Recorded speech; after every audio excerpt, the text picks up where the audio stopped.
À l'image de l'arrivée de Kondogbia, le mercato s'active côté marseillais avec notamment le départ de Kolasinac qui semble se préciser, 3 nouvelles pistes dans le sens des arrivées aussi, mais également le retour d'Amavi qui a été annoncé. Dans cette vidéo, on va revenir avec attention là-dessus, avec un focus en particulier sur le dossier Kolasinac, qu'on va tenter d'analyser en se demandant si c'est une mauvaise chose pour l'OM ou si à l'inverse c'est plutôt logique. Comme d'habitude, petite question pour vous avant d'entrer dans le vif du sujet, êtes-vous déçu du départ de Kolasinac ou alors pensez-vous que c'est bénéfique pour les deux parties au vu du jeu prôné par Marcelino? J'attends vos avis en commentaire. On commence directement par un focus sur l'avenir d'Amavi. Retafe a officialisé son départ même si ça faisait aucun doute. Il n'y avait pas d'option d'achat et sportivement son prêt a été un échec total. 6 matchs joués toutes compètes confondues, 2 titularisations et surtout aucun match joué entre le 13 novembre et le 13 mai où il a enfin eu le droit de jouer 6 minutes face au Real. Une situation qui interpellait déjà cet hiver et ça parlait de mettre fin au prêt avant d'être prêté au Stade Brestois pour la deuxième partie de saison. Finalement ça n'a pas été le cas et certaines sources justifiaient ça en disant que le coach de Retafe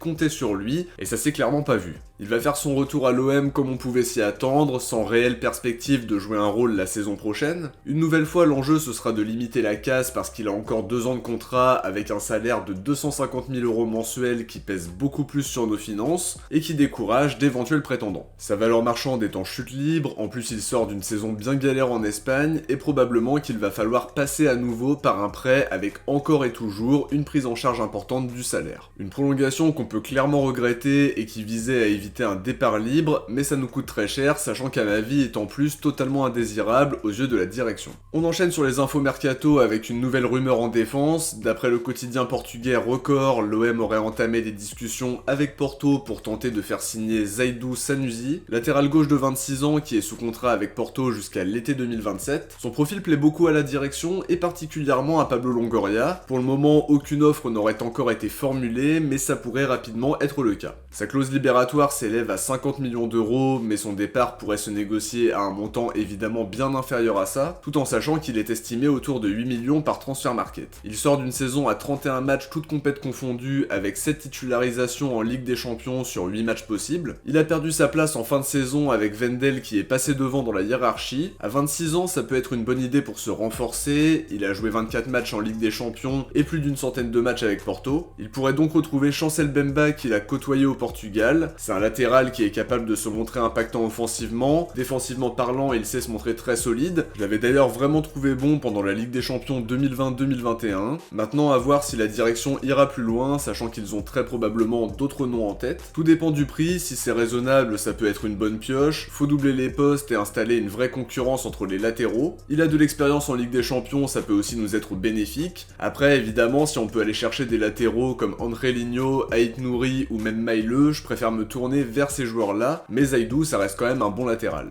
Toujours en défense, le journaliste turc Haluk Yürekli affirme que l'OM a formulé une offre de 15 millions d'euros à Galatasaray pour faire venir Victor Nelson. Pour le présenter rapidement, c'est un défenseur central suédois de 24 ans qui sort de 2 saisons pleines en Super League. L'offre de 15 millions a été refusée par Galatasaray qui demanderait une somme comprise entre 20 et 25. L'info est intéressante parce que c'est un journaliste qui s'était notamment montré fiable au moment de l'arrivée de Bartu Gelmaz. Ça n'empêche que la défense centrale, c'est pas non plus le chantier prioritaire à l'heure actuelle, sachant qu'on a Gigot et Bemba, Balerdi est toujours là pour le moment, Isaac Touré aussi, et on a Romain Saïs qui a été souvent annoncé parmi les recrues potentielles. A voir si la piste va se confirmer, sachant qu'il y a aussi Tottenham sur le coup, et ils étaient apparemment prêts à s'aligner sur les 25 millions demandés par le club turc, si on en croit l'info qui était sortie le mois dernier. En tout cas, quand on aura du nouveau, on en reparlera dans les prochains épisodes d'ActuOM. Toujours au rang des arrivées, El Chiringuito TV croit savoir que l'OM est intéressé par Unai Vencedor, milieu de terrain de 22 ans qui joue à Bilbao. Il connaît Marcelino pour avoir évolué sous ses ordres pendant la saison 2021-2022 en ayant un temps de jeu très important. Depuis l'arrivée de Valverde, son temps de jeu a été vraiment réduit et l'hypothèse d'un prêt a germé dans l'esprit des dirigeants de Bilbao.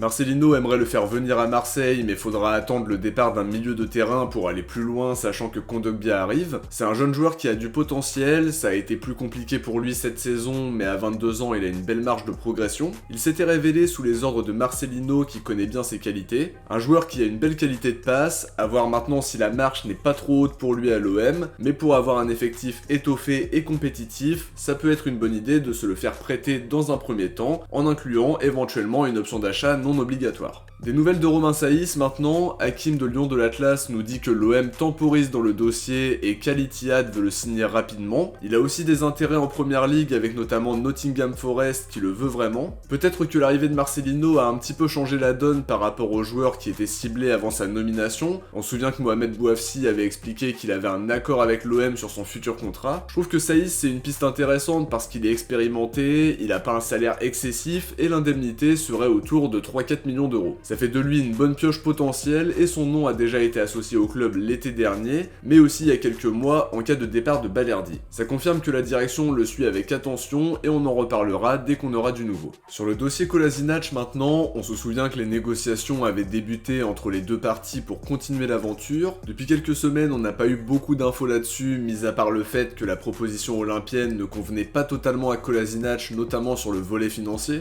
Pendant la conférence de presse de fin de saison, Longoria avait expliqué qu'il y avait une réflexion à mener par rapport à son profil, sachant qu'un nouveau coach allait arriver après le départ de Tudor et qu'il fallait se concerter avec lui pour savoir si le profil de Kolasinac était adapté ou non. Di Marzio affirmait hier soir que Kolasinac était très proche de s'engager avec l'Atalanta, avec notamment un accord verbal qui a été trouvé sur les bases de son futur contrat. Une information qu'il confirme aujourd'hui en expliquant qu'il va signer à l'Atalanta après sa visite médicale, qui serait d'ailleurs prévue mardi ou mercredi. Sauf retournement de situation, Kolasinac ne prolongera donc pas son aventure marseillaise après avoir passé 1 an et demi au club. La Provence nous dit que la direction olympienne est furieuse de ne pas avoir été prévenue de cette décision. La Minute OM ajoute même qu'il aurait donné son accord pour prolonger la semaine dernière, mais que depuis, étonnamment, il n'avait donné aucune nouvelle au club. Alors maintenant, pour analyser un petit peu cette nouvelle que je trouve quand même un petit peu inattendue, même si elle peut se justifier par de nombreux arguments, la première chose à rappeler, c'est que Kolasinac a été un joueur très important la saison dernière, un vrai soldat de Tudor qui est devenu titulaire comme axial gauche du trio défensif, et justement le positionnement peut aussi justifier son départ. Marcelino va jouer avec 4 défenseurs, Kolasinac est beaucoup plus à l'aise maintenant comme défenseur central, et personnellement je pense qu'il aurait pu rendre de bons services comme doublure dans le couloir gauche, pour apporter son expérience et aussi surfer sur cette bonne saison 2022-2023, où il était revenu à un très bon niveau physique. Le problème c'est qu'il avait un salaire important et qu'il aurait été revalorisé après sa bonne saison, et clairement c'est pas le salaire d'un remplaçant. À mon sens, il aurait quand même été beaucoup moins indiscutable la saison prochaine, mais il aurait eu un rôle à jouer quand même. J'ai beaucoup aimé son professionnalisme, son implication, le mental dont il a fait preuve aussi après son raté contre Tottenham qui aurait pu être un énorme coup d'arrêt. Il a su devenir important après 6 mois très compliqués avec Sampaoli. Ça a été une bonne recrue libre de tout contrat, même si son salaire était assez important. On parle de 215 000 € mensuels et probablement à côté d'une belle prime à la signature. Mais je pense que c'est quand même un transfert qui a été bénéfique pour tout le monde, déjà pour le joueur qui avait besoin de se relancer et pour le club qui a pu compter sur un joueur très performant, notamment la saison dernière, sans trop se ruiner non plus. À l'Atalanta, il va retrouver un dispositif en 3-4-2-1 qui lui permettra de retrouver l'axe gauche de la défense sous les ordres de Gasperini.